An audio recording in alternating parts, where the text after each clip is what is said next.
Hi there. It's been a while. I have been really busy. I know all of us get busy in the summer. There's additional responsibilities we have when it comes to going and working in our yards and gardens. And I just had a lot of life stuff going on. I'll cover that in this and some other videos coming up. But I'm going to start today with a review of the Simplicity Mimi G Style 8084. Natata from So Natural Dane did a review on this a little while back, and she pointed out an issue that then I found to be true as well. The top where you do the hidden placket, that's a little confusing to figure out how that's done, or at least it was for me. But once I got it done, it did lay in place really nicely. So I'm going to talk about the pattern from start to finish, which seems like a good thing to do. I'm going to show you the line drawing if you can see it well enough. This dress is not really a dress specifically designed for a curvier girl. Why do I say that?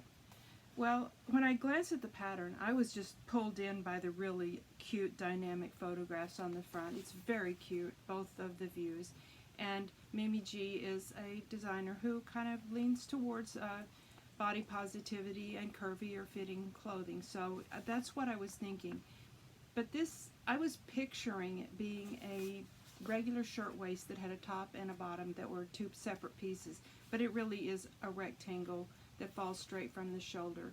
So if you're a gal who has a small waist and bigger hips, you might find that this is not going to give you the fit that you want. And I've seen questions and comments about this pattern asking if the sleeves are cut to accommodate a larger than average arm. And my opinion on that would be no. This was made for my oldest daughter, who's more of a curvy girl. I'm going to move Agatha a little closer for a couple minutes and we can talk about some specific things. But you can look and see that the sleeve is really a very average size sleeve. I made this in an 18, which was approximately according to her measurements. She is broader in the shoulder and has very muscular arms. As I said before, she's a massage therapist, so she uses those arms quite a lot. So she gets a little bit of pulling along the armscye and in the sleeve. And I did do some adjustments, and I redid the sleeve, and I cut out the armscye a little bit and made this sleeve allowance a little bit more narrow. And I had made this for her with the idea of her working in it. What I did with it, and it's always hard to show on the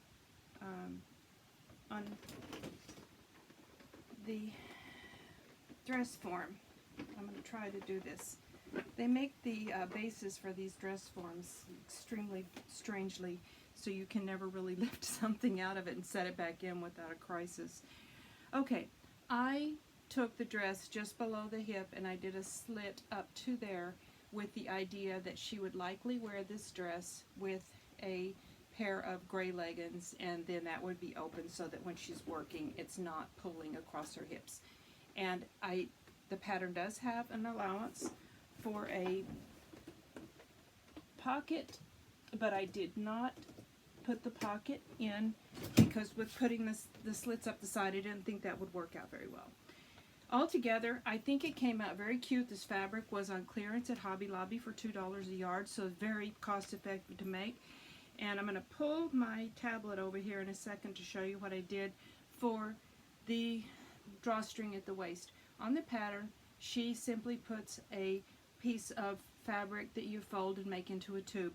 But I had on hand this paracord in a color that had both pink and gray. So I inserted the paracord into the waist and I put little aglets on the end, and I'm going to do a video in a few days on aglets. They're the little things that can be on the end of shoelaces. You can buy them and they really can give you a much more professional look on the finishes if you're making sweatpants or anything that you want to put a drawstring. And paracord is quite convenient and fun to use. It comes in a lot of colors. It's inexpensive. They have it at Michael's and Hobby Lobby and probably at Joann's as well, and other places where you would buy craft items. What I do recommend if you're going to use paracord is at the center back, do a little zigzag stitch or something, because it's pretty slippery and it'll come back out all the time. So I liked this pattern, and I would make it again, and I would make it for myself, probably because I'm not real curvy. My waist is fairly straight, so I think that this is a dress that I would get a good fit from, and it does look very cute on my daughter. I didn't take any pictures to insert. But do be aware, if you're going to buy it, and like with any pattern, and I've run into this again and again, because I get carried away by the picture of the pattern. Maybe I don't pay quite enough attention. Maybe I don't read everything on the envelope, although the envelopes are just a treasure trove of information. It's a very good idea to read on the back. There's so much information available on the pattern. But I didn't really realize that it was more of a straight rectangular dress, which is not a style that I would typically make for that daughter. And so be aware of that. If you're curvier, that you might want to look for something else. I think Mimi G is a cute designer. You might want to look at something else in her line that fits in at the waist and flares out. But except for having some difficulty doing the covered placket, and I did just put gray buttons on there since I didn't have, and the buttons were not going to show. And I had never done, in all these years, I've never done a covered placket. And I didn't notice that until Natata was doing her video.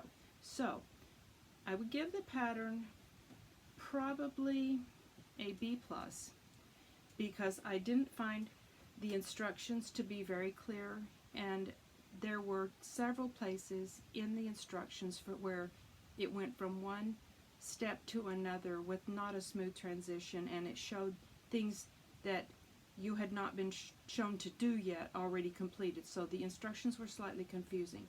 So for a beginning seamstress trying to sew this, you might get confused and have some difficulty. With somebody who has more years of sewing under their belt, probably fairly easy to figure that out. I think the pockets would have gone in very easily. They're just a slash pocket on the side, but I just chose not to put them. It does have these cute little turn-ups and tabs on the side of the sleeve, and I think that's a nice styled design. And it has a yoke across the back, so if you did need to alter it, you do have a place there that it's pretty easy to add in maybe a 1/2 inch, and then you just need to add a 1/2 inch to your collar. And I think that you could relatively easily make some additional size across the shoulder, and during the cutting phase, of course. So that's my video for today. I'm going to try to get back to doing some more videos. I have a whole lot of fun and interesting things that I've been doing, and I look forward to seeing you again. Thank you for showing up today, and happy sewing. Bye-bye.